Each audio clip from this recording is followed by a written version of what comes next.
43 wilayah di Indonesia bakal menggelar Pilkada 2024 dengan calon tunggal. Papua Barat menjadi provinsi yang bakal mengusung calon tunggal. Pasangan Domingus Mandacan dan Muhammad Lakotani merupakan calon petahana. Keduanya maju kembali dalam Pilkada tahun ini.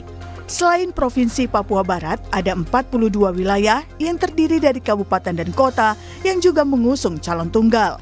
Di antaranya pasangan Laode Darwin dan Ali Basa di Kabupaten Muna Barat di Sulawesi Tenggara. Pasangan Ari Septia Adinata dan Sumarno di Kabupaten Bengkulu Utara Bengkulu. Dan pasangan Andi Harun dan Saifuddin Zuhri di Kota Samarinda, Kalimantan Timur. Menyikapi potensi lawan kota kosong, KPU memutuskan memperpanjang pendaftaran hingga hari ini, 4 September 2024. Ya, di daerah dengan calon tunggal menyisakan partai politik yang melampaui ambang batas, maka kami persilakan partai politik atau gabungan partai politik yang belum daftar dan melampaui ambang batas yang ditentukan tersebut untuk mendaftar di masa pendaftaran. Sebelum dibuka masa pendaftaran, masa perpanjangan pendaftaran tersebut, KPU daerah kami perintahkan untuk melakukan sosialisasi kepada partai politik selama 3 hari, mulai tanggal 30, 31 Agustus, dan 1 September. Masa pendaftaran perpanjangannya dimulai tanggal 2 September, 3 September, dan 4 September. Lalu bagaimana jika kota kosong menang? Berdasarkan pasal 54D Undang-Undang Nomor 10 Tahun 2016, pemerintah akan menugaskan penjabat gubernur, penjabat bupati, atau penjabat wali kota. Ketentuan lebih lanjut mengenai tata cara pemilihan satu pasangan calon diatur dengan peraturan KPU. Untuk memperlancar Pilkada 2024, Kejaksaan Agung juga akan menunda proses hukum terhadap calon kepala daerah yang terindikasi terjerat hukum. Penundaan dilakukan selama tahapan Pilkada. Kepala Pusat Penerangan Umum Kejaksaan Agung Harli Siregar menyebut penundaan dilakukan untuk menjaga objektivitas. Harli menegaskan, Kejaksaan Agung tidak ingin proses hukum dijadikan black campaign atau kampanye hitam di Pilkada 2024. Dua hal. Yang pertama bahwa bukan dimaksudkan hukum tentu akan melindungi kejahatan. Bukan dimaksudkan. Ya. Nah, tetapi yang kedua bahwa kita menjaga objektivitas dari proses berjalannya demokrasi. Supaya tidak ada black campaign. Supaya tidak ada satu calon yang menjadikan isu itu menjadi satu isu untuk menjatuhkan calon yang lain. Hari ini adalah batas perpanjangan waktu pendaftaran Pilkada 2024. Akankah daerah yang berpotensi melawan kota kosong berkurang? Tim Liputan, Kompas TV.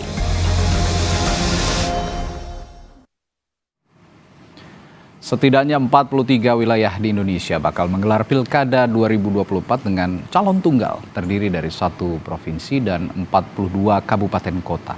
Akankah Pilkada dengan calon yang melawan kota kosong bisa menjadi perwujudan suara pemilih? Dan apa yang menjadi masalah sehingga satu daerah hanya bisa menyajikan calon tunggal di Pilkada?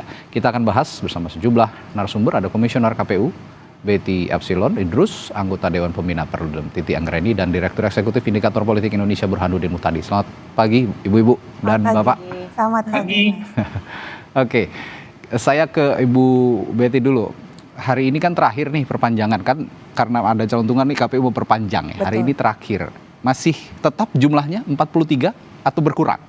Kita masih menunggu sampai dengan jam terakhir di mana KPU melakukan perpanjangan setelah sebelumnya melakukan sosialisasi terkait dengan masa perpanjangan ini. Oke, berarti sampai jam 12 malam nanti. Betul. Ya. Nah, kira-kira dengan adanya calon-calon ini jika kota kosong menang, apakah akan ada pencoblosan ulang? Tadi sih sebenarnya sudah dijelaskan pencoblosannya itu harus saat itu juga atau ditunda 1 tahun? Kalau dalam undang-undang pada tahun berikutnya atau kemudian ditentukan sesuai dengan ketentuan peraturan perundang-undangan. Lalu kita lihat putusan Mahkamah Konstitusi bahwa itu akan dilakukan pada pilkada berikutnya. Nah, KPU RI hari ini sedang bersurat kepada DPR RI sebagai pembuat undang-undang bersama pemerintah. Kami menginginkan ada semacam rapat dengar pendapat untuk menjelaskan tahun berikutnya itu apakah betul, karena sekarang kan pilkada keserentakannya setiap 5 tahun ya. Kalau sebelum-sebelumnya maka masa pilkada berikutnya itu ditentukan mana masa pilkada paling dekat saat itu. Oke. Nah, kalau sekarang kita menunggu 5 tahun, apakah selama itu kita sedang mencari jawabannya? Yang jadi sorotan juga ketika sudah ada muncul beberapa gerakan publik di daerah Bu Betty bahwa ada campaign terhadap kota kosong nih, coblos kota kosong karena calon yang diusung di daerah-daerah mereka mungkin tidak sesuai dengan keinginan atau harapan mereka. KPU juga dituntut untuk mendukung campaign terhadap kota kosong itu. Sejauh ini bagaimana? Ya, kontestasi ini sebenarnya sama saja ya pada pilihan-pilihan yang ada. Artinya, tetapi pilihannya menjadi tidak ideal karena salah satunya adalah kota kosong.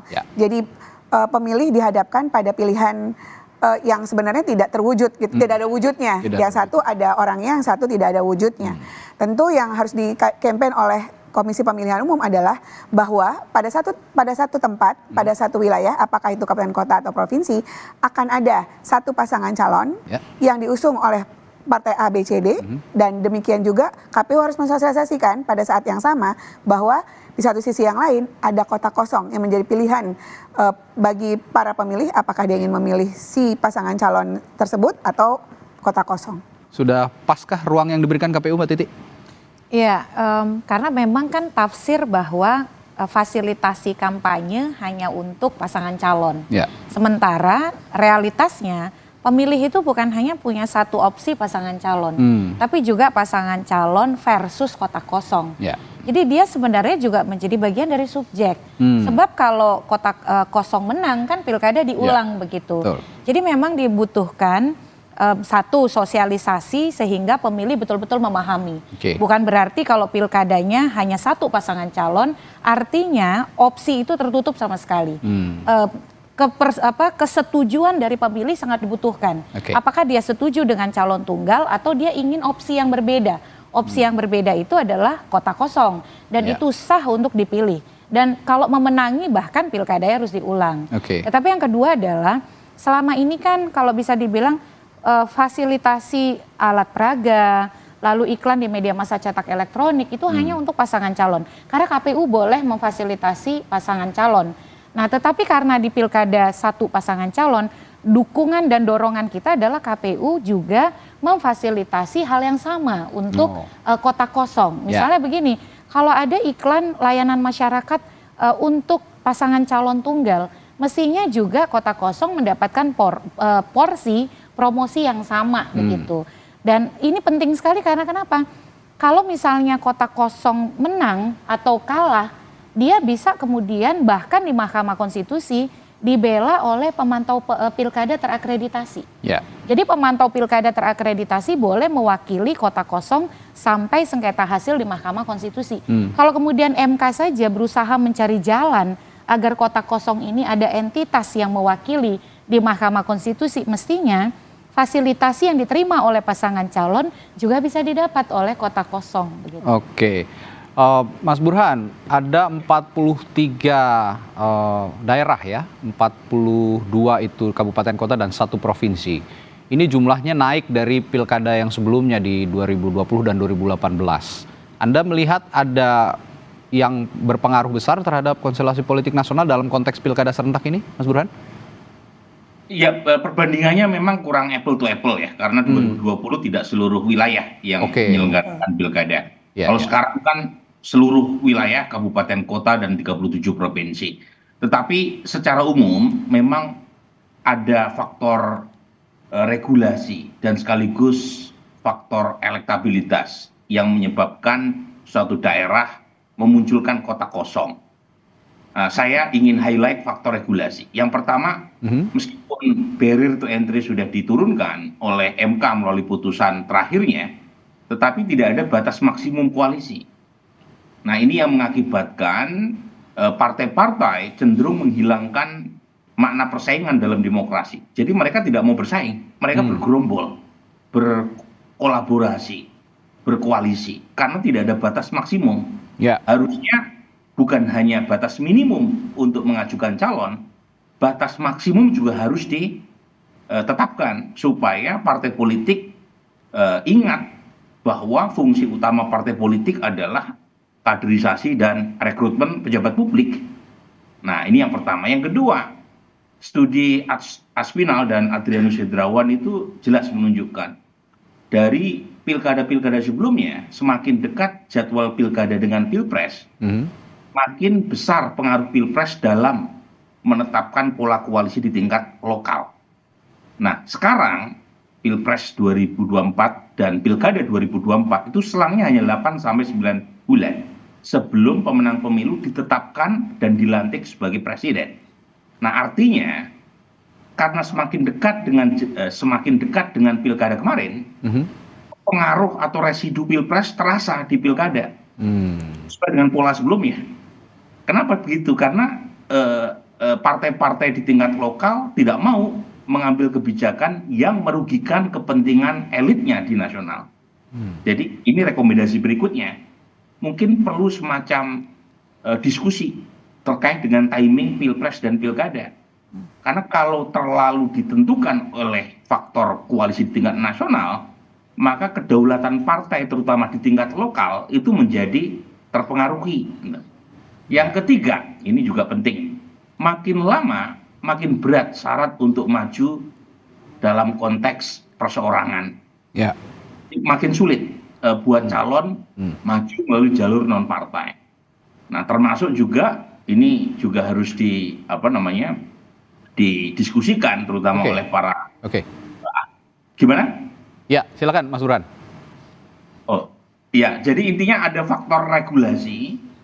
Faktor regulasi yang Anda faktor elektoral juga. Jadi faktor elektoral yang saya maksud adalah di beberapa tempat calon sangat kuat elektabilitasnya dan waktu yang terlalu dekat antara jadwal penetapan paslon dengan hari H pemilu itu membuat partai politik dan kadernya itu berhitung panjang untuk mengajukan diri sebagai rival. Nah, itu beda misalnya zaman Pak Jokowi 2012 maju di Pilkada Jakarta. Saat itu modal elektabilitasnya baru 6%.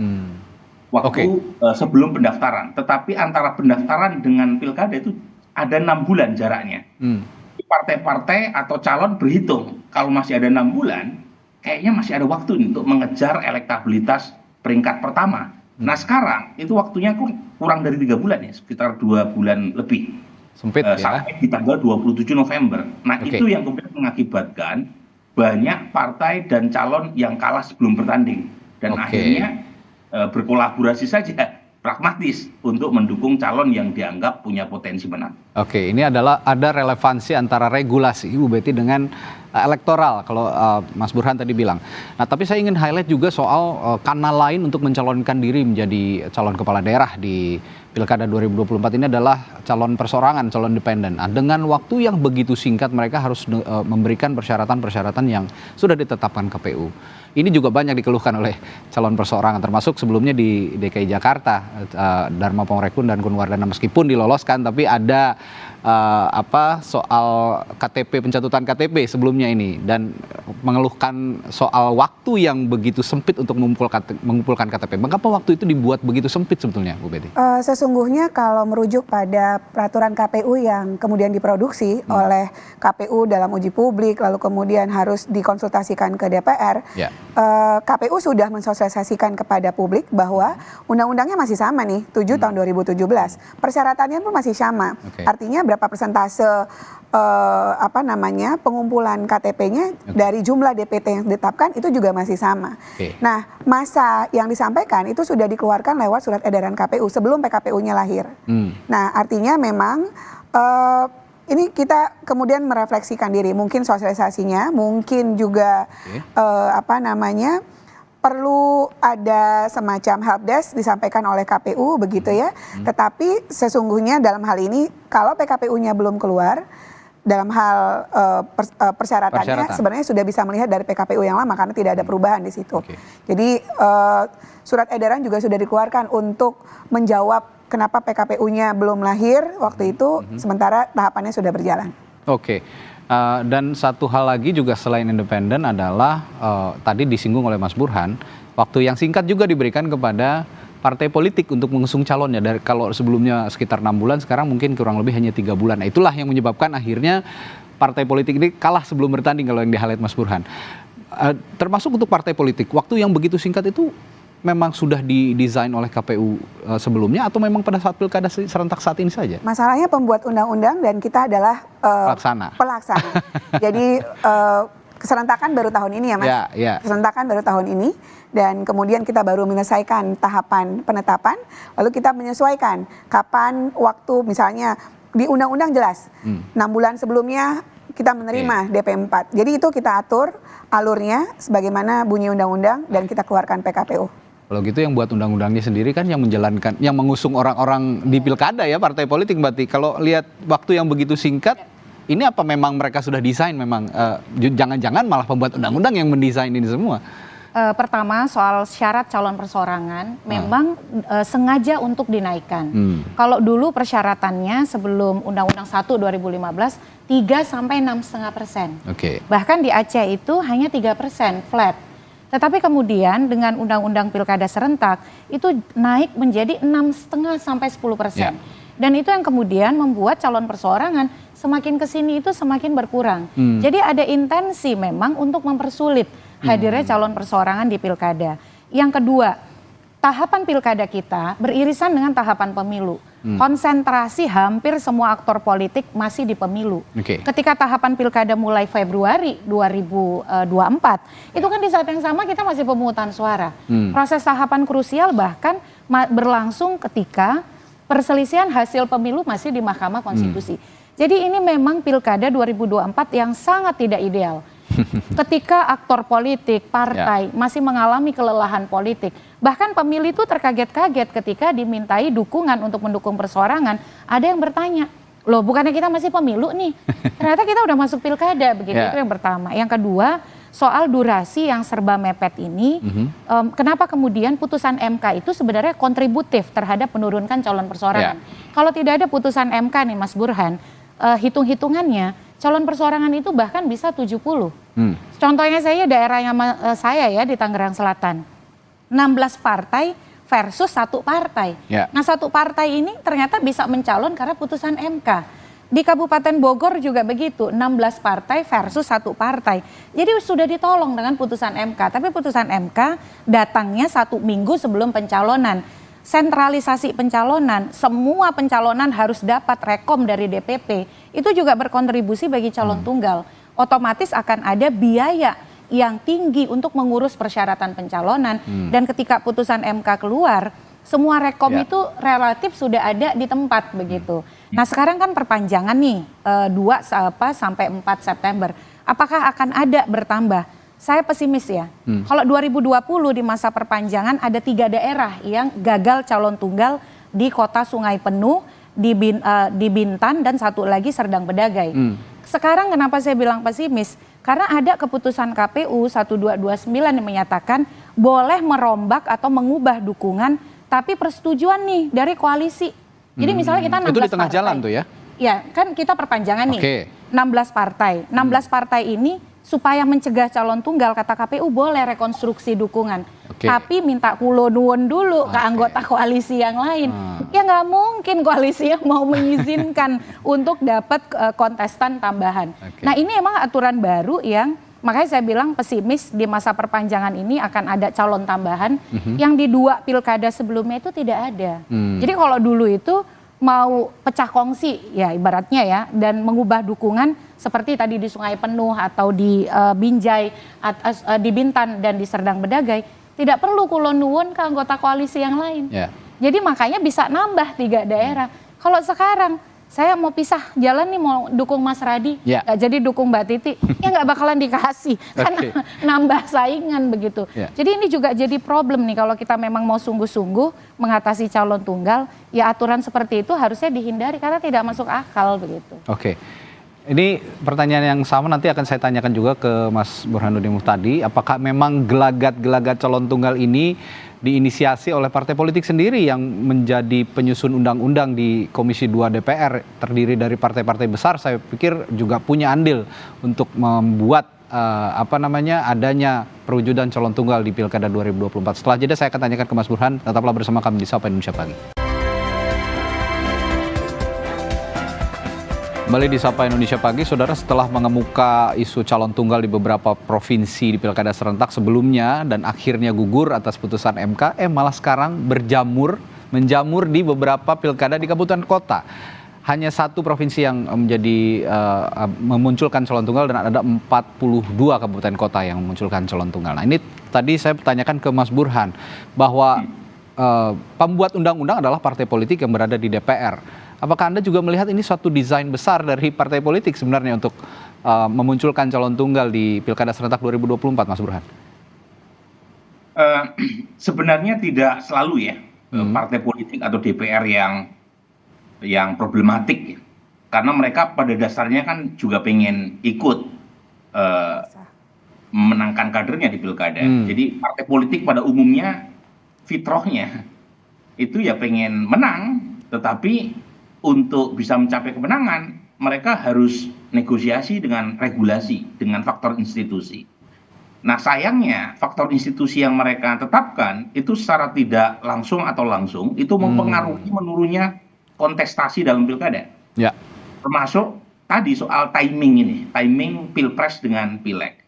Nah, setahu saya putusan MK terkait dengan pemilu serentak, ini mohon koreksi kalau saya salah ya, Mbak Betty ya. Itu berkaitan dengan keserentakan di tingkat nasional, pilpres, kemudian pemilihan anggota DPR RI dan DPD. Nah, keserentakan di tingkat lokal itu tidak diputuskan oleh MK, setahu saya begitu. Tapi ketika 1 tahun kita punya 3 hajatan pemilu dalam waktu 1 tahun ya, ada pileg, ada pilpres, pilegnya juga sampai pada tingkat daerah, kemudian ada pilkada. Itu mempengaruhi pola terkait dengan koalisi di tingkat lokal. Jadi karena kalau misalnya pilkadanya jauh dari pileg, itu partai politik lebih merdeka dalam menentukan siapa kadernya yang diangkat. Dalam kasus sekarang itu banyak sekali kader dari partai politik anggota Kimples yang tanda kutip dikorbankan supaya mereka mengikuti kesepakatan di tingkat nasional. Contoh, ya, Herman HN, kader Nasdem dari Lampung, elektabilitasnya nomor 1. Tetapi karena Kimples mendukung calon lain, bukan dari Nasdem, anggota Nasdem ikut kesepakatan itu. Ya. Termasuk juga misalnya di Sulawesi Utara, itu Alex Lasut hampir tidak bisa maju, padahal elektabilitasnya paling tinggi. Karena Kimples mengusung Jenderal Julius dari Gerindra. Nah, untung MK mengambil putusan partai politik antara 6,5 sampai 10% bisa, dan Demokrat bisa mengajukan Eli Lasut. Ya, tetapi poin saya, hal-hal semacam ini krusial untuk kita hitung, termasuk, nah ini ya, yang saya sebut kenapa bukan hanya DPR ya, keputusan yang terkait dengan anggota DPR atau DPRD harus mundur untuk maju dalam pilkada itu juga secara sistematik menurunkan kontestan pemilu dan menambah peluang munculnya kota kosong. Jadi kalau kita lihat calon tunggal yang memunculkan kota kosong itu kan mulai pilkada serentak 2015. Ya.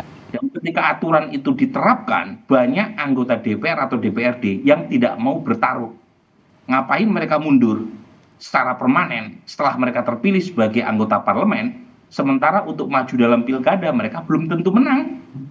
Jadi ini saya kira faktor-faktor yang kita harus hitung ya untuk kita tinjau ulang, karena makna demokrasi itu adalah manusia lawan manusia, bukan manusia lawan kota kosong. Jadi meskipun misalnya KPU melakukan sosialisasi tentang kota kosong, tetapi bagaimanapun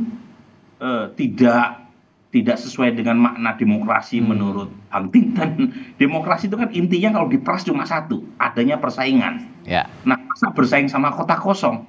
Pertama, menghabiskan budget ya. Yang kedua, kalaupun toh kota kosong menang, kita menunggu pemilu berikutnya. Kalau aturannya menunggu 5 tahun, berarti dalam 5 tahun pilkada yang dimenangkan kota kosong akan dipimpin oleh pemimpin yang tidak legitimate. Karena akan dipimpin oleh PJ. Jadi hal-hal semacam ini coba dipikirkan secara matang supaya desain institusi kita, regulasi kita itu mendorong munculnya demokrasi sebagai inti dari persaingan. Oke. Permasalahannya budget Mbak Titi, kalau campaign kota kosong katanya, kalau kata Mas Burhan, dan kalau 1 tahun dijabat oleh penjabat ya. Bukan, Mas Radit, maksud saya bukan budget, maksud saya kalau ada kota kosong itu kan anggaran pilkada sayang gitu loh. Iya, maksud saya memang anggarannya jadi terbuang begitu untuk campaign kota kosong kalau memang seperti itu, dan 1 tahun diisi oleh penjabat itu juga sepertinya pemerintahan akan ada resistensi khusus dari publik, terutama daerah-daerah yang pilkadanya melawan kota kosong. Bagaimana melihat ini? Iya, itu kan tadi dalam lingkup perbaikan kebijakan. Jadi kita berharap tentunya pilkada kita itu tidak uncontested elections gitu. Kalau kemudian lahirnya calon tunggalnya alamiah, di banyak negara juga ada uncontested election namanya. Pemilihan dengan hanya 1 calon.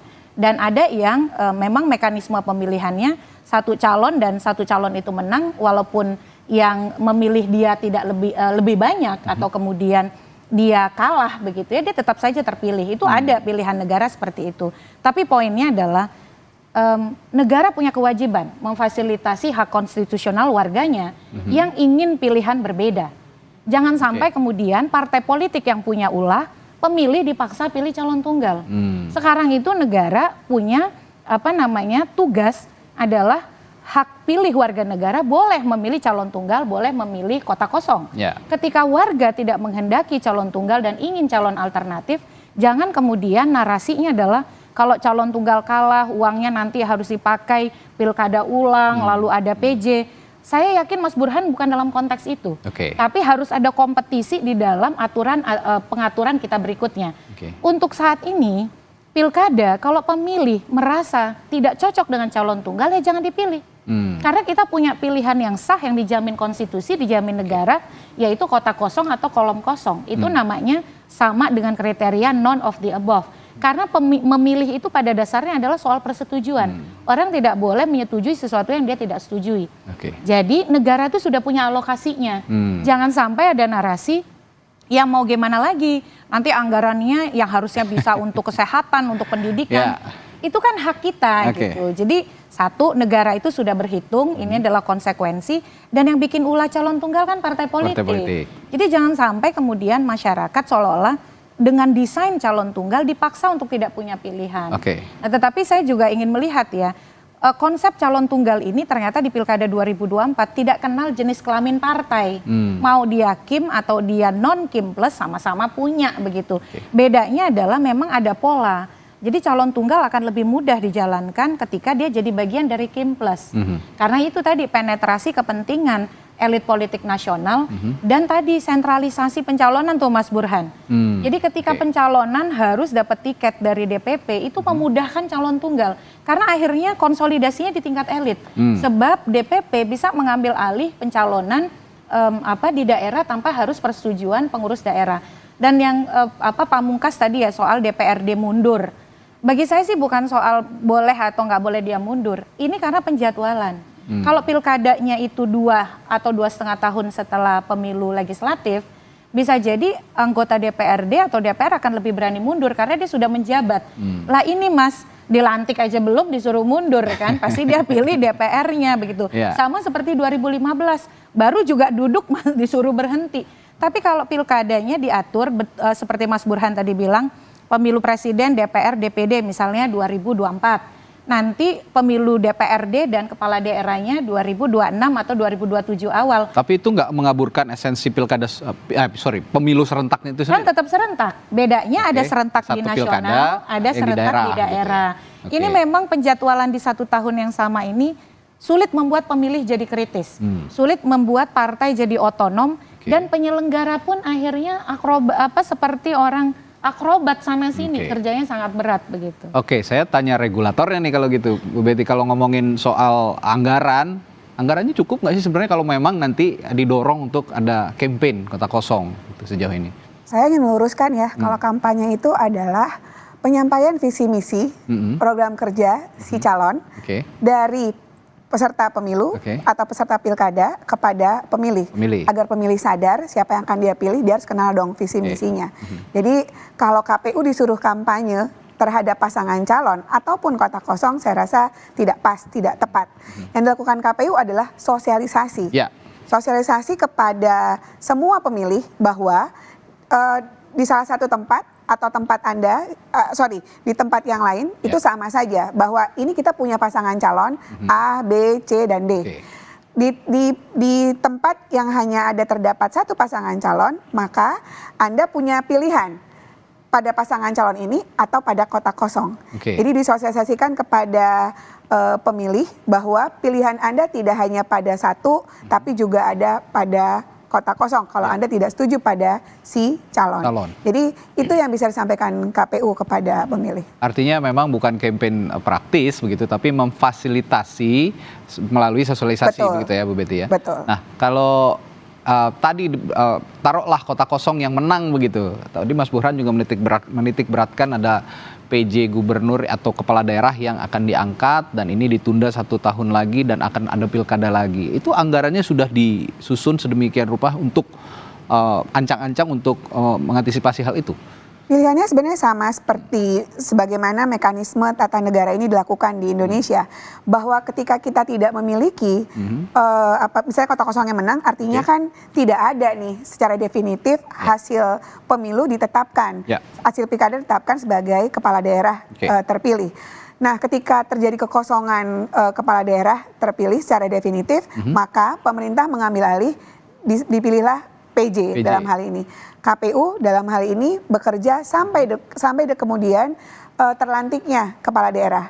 Pasca itu adalah ranahnya pemerintah, dalam hal ini Kemendagri biasanya, untuk melakukan pemilihan PJ di suatu wilayah.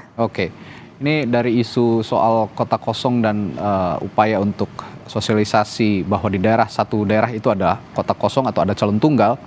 Saya ada isu lain yang juga agak loncat sedikit yang juga menarik sebenarnya.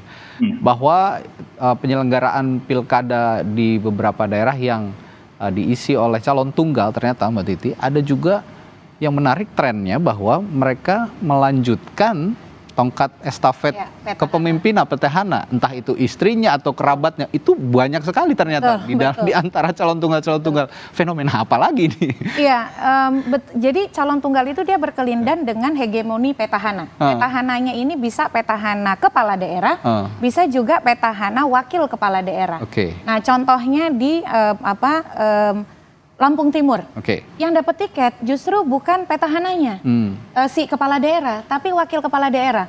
Si kepala daerahnya, petahana justru tidak dapat tiket. Nah, ini menarik kalau kita analisis. Jadi calon tunggal juga bisa digunakan untuk mengeksklusi, mengeksil petahana kepala daerah oleh wakil kepala daerah. Nah, jadi satu hegemoni petahana, yaitu menjelaskan soal misalnya di Surabaya, Eri Armuji, di Serdang Bedagai, lalu kemudian di Nias Utara. Banyak yang berpasangan. Tapi ada yang kemudian bukan petahana menjabat, tapi ternyata dia kerabat petahana. Kerabatnya. Contoh di Brebes. Justru banyak istrinya malah. Ya, betul. Jadi intinya adalah petahana sebagai benang merah terhadap kehadiran si calon tunggal. Kenapa bisa begitu? Ya, pertama tadi akses kepada DPP biasanya, komunikasi yang baik kepada DPP, lalu yang kedua juga ini kan soal kompromi politik yang kita khawatirkan ya Mas Burhan ya. Karena sampai 18 partai loh. Bagaimana dengan peran DPRD? Jadi ini tidak mungkin kemudian hanya ada kesepakatan pencalonan, pasti akan ada ekses pada relasi antara kepala daerah dan DPRD. Yang kita khawatirkan betul adalah DPRD hanya sekedar menjadi stempel karet bagi proposal-proposal eksekutif, dan itu berbahaya karena bisa membawa ekses kepada kesewenang-wenangan. Gitu. Baik, saya minta pandangan terakhir dari Mas Burhan juga. Adakah benang merah menurut Anda antara calon tunggal dengan upaya untuk melanggengkan kekuasaan, dalam hal ini dinasti? Ada ya, jadi studi-studi terbaru ya, Yoske Nawas, termasuk juga Amalinda Safirani, sama Meredith, terakhir saya mendengar presentasi paper mereka di Cornell, itu menunjukkan meningkatnya politik dinasti di level subnasional, dan itu berhubungan dengan peningkatan calon tunggal. Jadi ada hubungan antara muncul dan berkembang biaknya calon tunggal dengan makin kuatnya dinasti di tingkat lokal. Oke. Penjelasannya sebenarnya sederhana ya. Karena dinasti politik punya sumber daya, punya network, kemudian punya akses terhadap kepemimpinan partai di tingkat pusat seperti yang Mbak Titi tadi sebut, dan itu membuat dominasi proses rekrutmen dalam konteks pilkada tadi. Jadi kalau kita lihat siapa calon tunggal itu umumnya mereka yang punya afiliasi dinasti. Ya. Nah, itu terjadi di Lebak, terjadi di Makassar. Ya. Di Makassar kan kebetulan kerabatnya Pak JK ya, meskipun kemudian kalah. Tetapi spesifik tuh, kalau di kasus Makassar, dari sekian banyak calon tunggal hanya Makassar calon tunggal yang kalah. Karena calon yang digagalkan untuk maju, namanya Dani Pomanto, itu sangat populer. Dan ketika dia digagalkan untuk maju melawan calon tunggal, dia memobilisasi dukungan pemilihnya. Sehingga pemilihnya mencoblos rame-rame kota kosong. Tetapi overall, saya punya 3 mahasiswa yang menulis studi tentang kota kosong, ya overall calon tunggal menang dan umumnya punya irisan dengan dinasti politik. Jadi poin saya, kalau kita pengen mengembalikan ruh demokrasi sebagai intisari persaingan, kita harus menata ulang institusi dan regulasi supaya meminimalisir munculnya calon tunggal dan mengembalikan demokrasi secara lebih fair kepada semua anak bangsa yang terbaik yang kita punya. Gitu, Mas. Baik, kembalikan demokrasi dengan sistem yang lebih fair begitu kira-kira. Dan sepertinya tidak hanya daerah-daerah atau provinsi-provinsi strategis saja yang harus kita perhatikan, tapi 43 daerah yang punya calon tunggal juga jadi perhatian harus ya, karena memang apapun jalannya pesta demokrasi ini, meskipun hanya melawan kota kosong, ini tetap harus kita kawal, meskipun tidak ada kompetisi yang benar-benar head to head begitu, tapi kota kosong sepertinya saat ini hari-hari ini di Pilkada serentak 2024 ini jadi Jadi lawan tangguh sebenarnya. Dan itu pilihan yang sah. Dan itu pilihan yang sah, ini yang juga harus kita kawal. Baik, terima kasih para narasumber saya pagi hari ini, ada Bu Betty Epsilon Idrus, Komisioner KPU, Bu Titi Anggraini dari Perludem, dan Mas Burhanuddin Muhtadi telah berbagi perspektifnya pagi hari ini. Terima kasih, sehat selalu Mas Burhan, Mbak Titi, Mbak Betty. Terima kasih semuanya. Sampai ketemu lagi. Mbak Titi, Mbak Betty, Mas Radit.